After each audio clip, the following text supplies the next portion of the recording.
Part 6, the 1970s, Activism and Fashion. So, factors affecting dress. The energy crisis led to more layers being worn in areas with colder temperatures.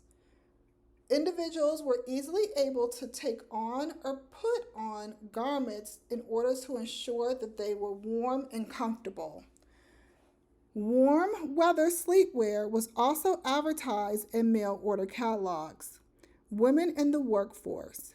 The feminized version of the men's business suit was worn by women in the workforce. This included the tailored jacket, a moderate length skirt, and a tailored blouse. This style was coined as dress for success. Fake fur. The public became more aware of the danger to wild animals due to the clothing industry using their pelts, skins, and hides. So, the Endangered Species Act of 1973 was created to provide protections to endangered animals.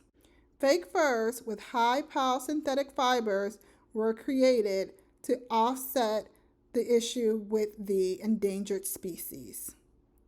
Political events led to the adoption of jeans and military inspired clothing, as well as Chinese influence on style. The increased trade between China and the US also happened during this period. Fine arts. Egyptian style inspired designs. Wearable art, which was a combination of clothing and fiber art, were created and worn.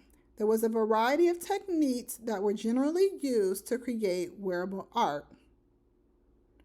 Crocheting, knitting, embroidery, piecing, special dyeing techniques, and painting on cloth. The impact of social change on fashion. Punk styles. Fans of punk rock music began wearing messy, baggy, and ripped clothing. Young men wore black leather. Young women wore micro skirts with black fishnet stockings. Clothing had holes, tears, and stains. Accessories worn included safety pins that were worn as earrings or through the skin, and also razor blades were worn. Cosmetics included black eye makeup and two-tone purple lips and hair that was colored green, yellow, or red. The Stonewall Riots was a catalyst for LGBTQ rights. Different sexualities became more visible and accepted. The visual cue of style preference was identifiable by the ultra-masculine leather and denim and also feminine velvets. Changes in fashion design, labeling, and licensing.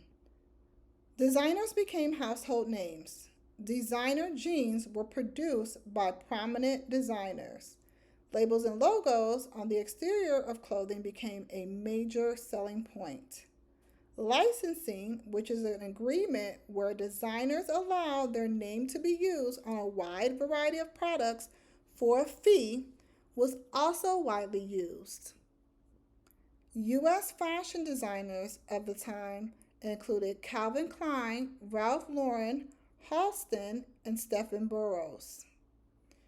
Calvin Klein and Ralph Lauren started their women's wear business in the early 1970s. Halston had a style that was concentrated on luxury fashions but into simple shapes. Stephen Burrows designed with bright colors and trims. Costume components for women. The ideal figure for a woman was long, lean, trim, and toned. Garments. The midi skirt was introduced during this period. This was a skirt that ended mid-calf.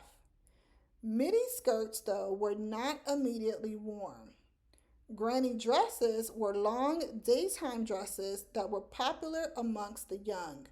These derived from the mod and hippie styles. Pantsuits were a staple in women's wardrobes. Sportswear included hip huggers, which were pants that were fitted at the hip and had wide, flaring, or bell bottom legs. Swirl skirts wrapped around the body and tied into place. They were made from bias cut strips of multicolored Indian fabric. Wrap styles, blouses, and dresses were also popular. Turtlenecks were the most popular top style. Sweaters were proclaimed to be as the basis for building a wardrobe.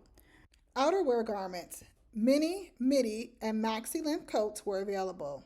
Down, goose feather, or fiber-filled coats were popular in the winter as they provided warmth. Clothing for active sports. Leotards were used in the mainstream as exercise clothing.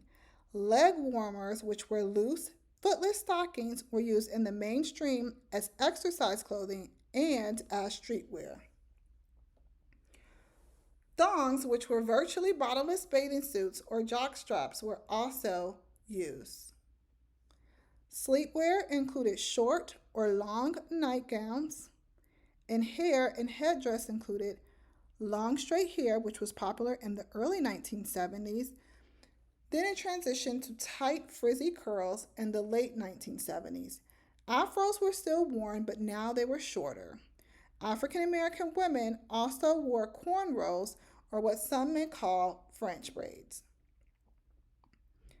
The wedge was a short haircut that was worn by women during this time. Footwear. Pantyhose was available in a variety of colors and textiles. Shoes had platform soles. And this was practically any shoe or boot style that had this platform sole. Accessories included handbags in various sizes and shapes. The Chanel-inspired quilted handbag with a chain shoulder strap was popular during this period. Women who dressed for success also carried briefcases. Jewelry worn included gold chains, gold wire hoop earrings, and diamonds. Digital watches were introduced in 1976. Cosmetics and grooming. Natural-looking makeup was worn. Costume components for men. Garments included leisure suits, which were popular until the end of the 1970s. Outerwear was the same as women's outerwear with the mini, midi, and maxi length coat. Sportswear included sport shirts, which were available in a variety of styles. Clothing for active sports included swim jams, which were swimsuits made of stretched nylon or cotton and that were in a longer length. Sleepwear included pajamas, and velvet robes were worn in the late 1970s. Hair and headdress included longer hairstyles into the late 1970s. Men also wore platform shoes during this period. For men, cosmetics included men's hair care products. This category of beauty was expanded for men. Costume components for children. Preschool and school-age children. Sojournimals. This was children clothing with animal labels that was targeted towards kids that were 2 years old or older. Girls wore pants more often than they wore dresses in the beginning of the 1970s. Their hair was worn like that of women. Boys wore three-piece suits and collarless blazers. Boys and girls wore jeans, as well as message t-shirts, graphic t-shirts, or those that had logos. Outerwear included faux fur coats and jackets, as well as quilted and down goose feather filled jackets.